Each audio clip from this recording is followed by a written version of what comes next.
So this is the latest in many of these business roundtables that I've had around the state of Texas, because we have a key focal point in what we seek to achieve in Texas, and that is supporting our small businesses. And this is just the latest of the great small business enterprise we've had the chance to talk to, learn more about, but most importantly, take away from here ideas and strategies that we will take back to the Texas Capitol today and to begin to work on to help small businesses in Texas.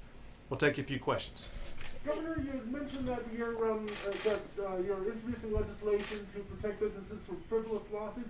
Based on what you've seen so far throughout the pandemic, how would have been some of the grounds from these lawsuits that you're referencing this morning or this afternoon? Well, one is, and I'm going to have the senator and representative add to this, but I would just tell you in general, a ground is exposure to COVID, which is so complex because it's hard for anybody to really know where they may have been exposed to COVID. And that's one thing that would make a lawsuit like this be so frivolous, because how can a company defend themselves from a lawsuit that someone says they were exposed to COVID in that situation, when the fact of the matter is, if they came to Bison Coolers, they went to a lot of other places also. And so we think that even though a small business would be successful in defending themselves against this litigation, they would still turn out to be a loser because of all the money they had to spend defending themselves. And we want to say they should not even have to spend that money, which is one reason why we want to see this legislation passed. But you guys can add more to that if you like. I mean, I would tell you one of the issues as a small business owner, and Jeremy, you probably agree with me, is the rules just kept changing. I mean, every week you would come in, and then it would be a different rule that you would have to run your business by. And my understanding, y'all were running the entire time. Our business in the distribution, we were running the entire time with the protocols, but the protocols kept shifting and trying to keep up with that. So we want to make sure that we do a couple of things, and we want to make sure that we didn't infringe on our current medical malpractice laws. So we've been very, very, very careful to make sure that we drafted this looking at the very nuances, that where there was a claim, that we didn't want to infringe on someone's ability to actually file a claim that was legitimate within the proper parameters of protecting those individuals. But at the same time, make sure that we don't take businesses like Bison, who have to then and go defend themselves when they did everything they could to make sure they were doing things properly. And yet, your business, like my business, we had some employees that actually ended up coming down with COVID because we were in the midst of a pandemic.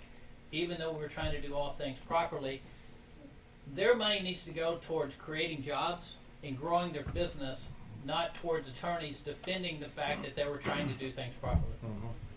That's well said.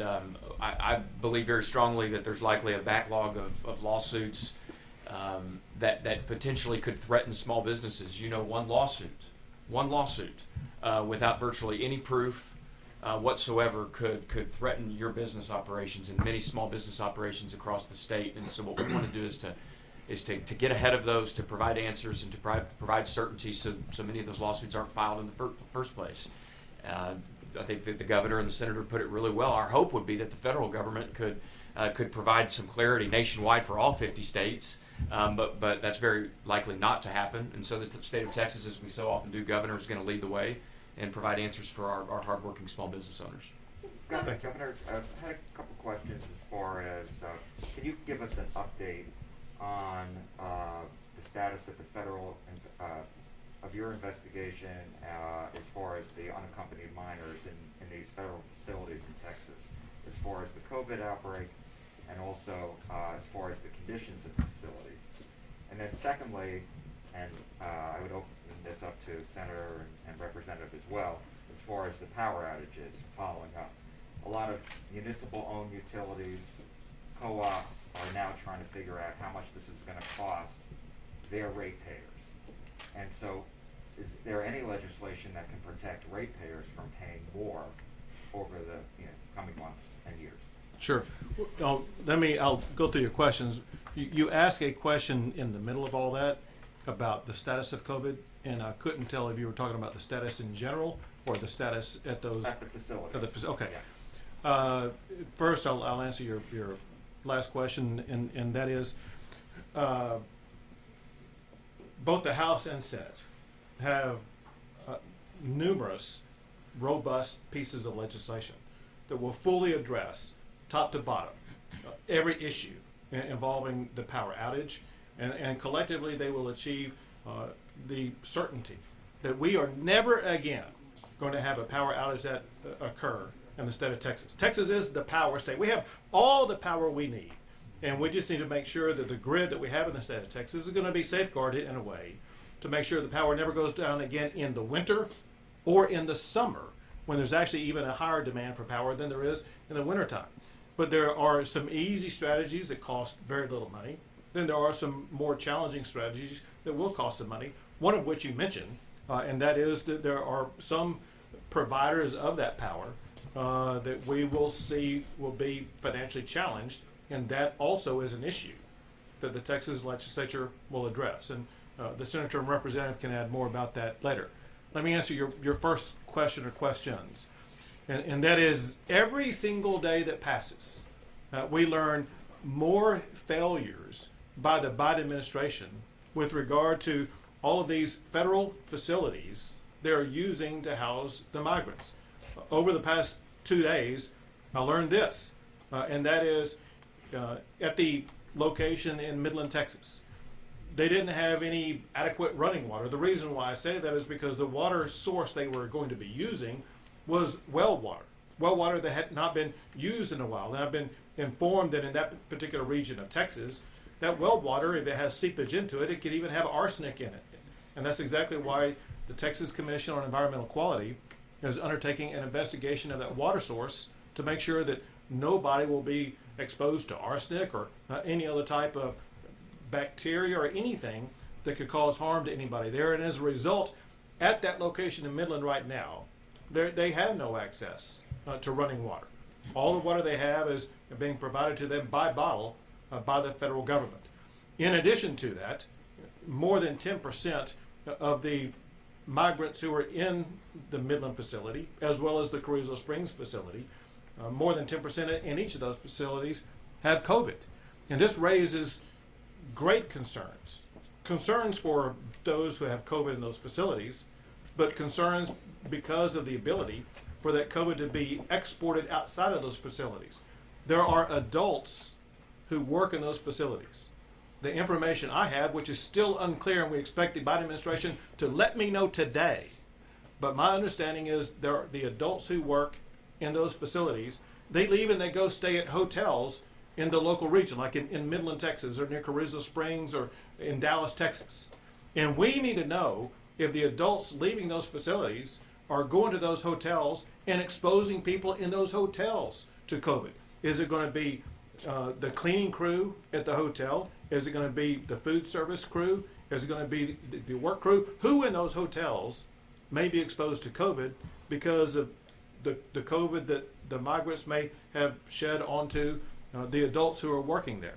And so these raise very serious concerns, and we do expect the Biden administration to step up. But then let me add this, and I was astonished to learn what I'm about to tell you. I learned this from Senator Seliger yesterday, who did take a visit to the Midland migrant facility.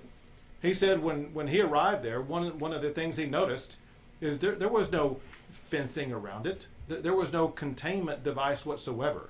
And what that meant is that anybody who had come across the border illegally could just as illegally leave that migrant center location in Midland and go wherever they wanted to. They could go into Midland, they could go into Dallas or Fort Worth, or they could go anywhere in the United States of America. And he said, Senator Seliger said, that he did see some officials around there that may look like they may have some duty to provide some level of guarding it, but they were few and far between. And so this just shows how completely ill-prepared the Biden administration was for what's turned out to be an overwhelming tidal wave of the number of migrants who are coming across the border, and they are only expected to increase in the coming days and months. Governor Abbott, I was wanting to ask you a little bit about some opponents to the legislation we're discussing today with the Civil Liberties Act. Sure. Some people are worried that it prioritizes businesses over the employees, and kind of as a second fold, folks are pushing for automatic recognition that they contracted COVID-19 while on the job, thus making them qualified for workman's comp. Can you talk about these two different aspects of this and whether you would support that automatic workman's comp proposal? Well, there's several challenges about that, and I really mentioned it in my earlier remarks. And that is what we have found is it truly takes an expert epidemiologist to, at that moment in time, be able to trace back where this person actually contracted COVID. It's so hard to tell because somebody who is going to work, they almost ipso facto are going to other locations. It could be to a restaurant, it could be to a store, a grocery store, it could be with family members who were exposed to COVID. So where exactly did they get the COVID? And it's almost impossible to trace it back to that point in time. What I have found for the most case is that any employee who contracted COVID and the time that they were off from work because they had COVID, they were being fully paid for that, which is one thing that you would expect under workers' comp is the payment for your time while you were out.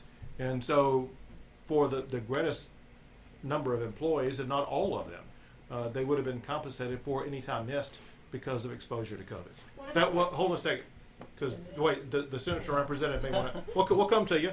You're next, Okay, but let them follow up with any further answer. Let me further make sure that you know we've spent hours and hours working on this. Staff has, and we've sat down with opposition, Texas Trial Lawyers Association.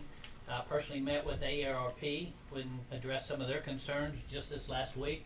And so what we're wanting to do is make sure that we don't infringe on those who have a proper case, but at the same time protect businesses, especially the small businesses that dominate the state of Texas and help our economy grow, that at a time when they're finally trying to make money, maybe for the first time in 12 months, that the resources that they create through their hard work don't end up going to attorneys versus supporting the businesses that they have. And so we are working with opposition. We have for months and months and months and spent hours with them to make sure that we get this nuance just right, that we make sure that we address it properly for all Texans, not just businesses, all Texans across the board. Yeah, that's well said, Senator. It's a great question, and it's one we've been working hard on, as the Senator alluded to. And make no mistake, where there's a company owner of any size, an employer that's been grossly negligent, that's been reckless, that has knowingly and intentionally put their employees or their customers or clients or visitors to their establishment at harm, then there will be no protection, and they will be and should be held responsible under this law. What this law seeks to do is to provide confidence, answers to questions, and certainty for business owners who have done everything they possibly can. In many cases, investing not only manpower, but their own dollars to secure their establishments, to put up plexiglass in restaurants, to create business environments where people can socially distance, to buy masks and PPE for their own employees. Those are the businesses that we want to provide certainty and answers and protection for. 2 more questions. So well, let me just circle back and finish this, and then we'll go to you right here, and that is to close the circle, following up on what Representative Leach said, and that is this isn't immunity to every business out there. It's those who, in my remarks, I said those who opened and operated in good faith. There are some examples that Representative Leach was talking about that may not have acted in that way, and because of their gross negligence or otherwise intentional acts, they may be subject to liability. Yes. Governor Abbott, last week you asked the Biden administration to allow DPS troopers into the facilities to question the minors about whether or not there was human trafficking or cartels involved. LULAC agrees with you that if that happens, the children, though, should be given special visas in exchange, and that's afforded to people that have information on cartels or human trafficking. Would that be something that you would consider? Well, we first have to get in the door. Let me tell you, there's several processes underway here. First, the day I made the request from the Biden administration that Texas state officials would be able to question children who've been brought across the border to learn the extent to which they may have been victims of human trafficking, they push back and say, no, that should not be done because it just re-traumatizes the child. And then just a couple of days later, the Biden administration comes out and says, well, they are conducting those services. through the Office of Refugee Resettlement or through Federal Health and Human Services.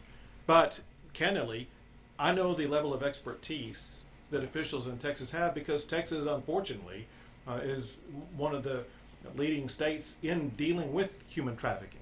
And we have the high level of expertise to be able to visit with these children in ways that involve both professionalism as well as compassion, but most importantly, can lead to information that will allow us to arrest the human traffickers who are involved in trafficking these children. We got to get those traffickers off the streets and behind bars to prevent any further desecration of our fellow human beings. As far as things like visas and things like that, that hasn't even been considered yet, because we have not yet been afforded the opportunity to do so. That said, I told you there are multiple strands here.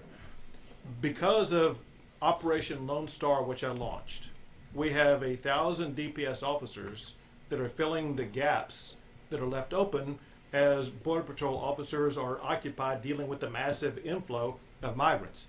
In those gaps are areas where the cartels are smuggling other children, as well as other different types of migrants who come from terrorist nations, as well as contraband that involve opioids and things like that.